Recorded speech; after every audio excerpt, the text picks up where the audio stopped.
अपने भाव व्यक्त करता हूँ।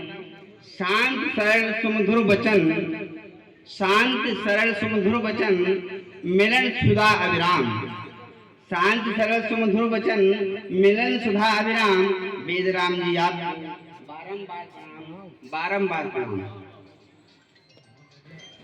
क्योंकि संसार में जो आया है सबको जाना है, हर की अपनी अपनी बारी है और सबको एक दिन संसार में छोड़ के जाना है। इसी क्रम में दादाजी भी गए हैं, आज उनकी बारी है, कल हमारी, फिर अगले वालों की, सबकी बारी में सबको जाना है।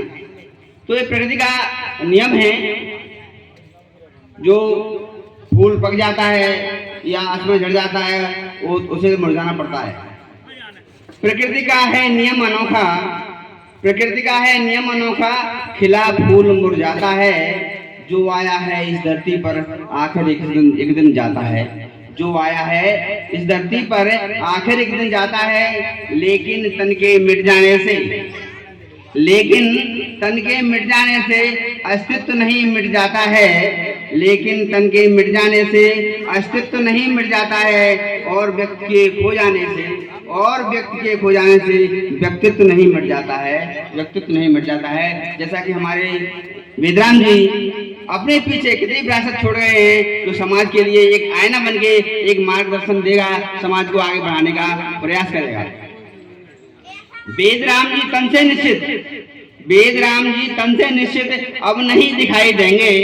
वेद राम जी तन से निश्चित अब नहीं दिखाई देंगे। और कर्मशिला पर लेखन उनकी, कर्मशिला पर लेखन उनकी सत्य गवाही देंगे, सत्य गवाही देंगे। इसलिए मैं उनका बड़ा लेखन मैंने कई बार उनको सुना और देखा भी, बहुत सुंदर लिखते थे और बड़े, जैसा कि उनका नाम मनमस्त है और मनमस्त तरीके से वो लिखते थे।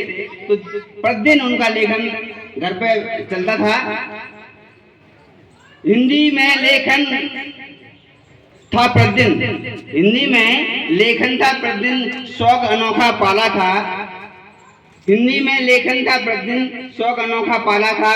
लिखने का अंदाज आपका, लिखने का अंदाज आपका वह मनमस्त निराला था, वह मनमस्त निराला था।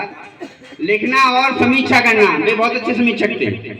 कोई भी कोई कविता लिखता है, कोई भी लेख लिखता है तो उनकी समीक्षा बड़े सटीक भाव से लिखते थे और बताते भी थे कि यहाँ इसमें ये त्रुटि है, इसको ऐसा इसमें और जोड़ दो तो ज्यादा अच्छा हो जाएगा। तो लिखना और समीक्षा करना कवि की अद्भुत शैली थी। लिखना और समीक्षा करना कवि की अद्भुत शैली थी।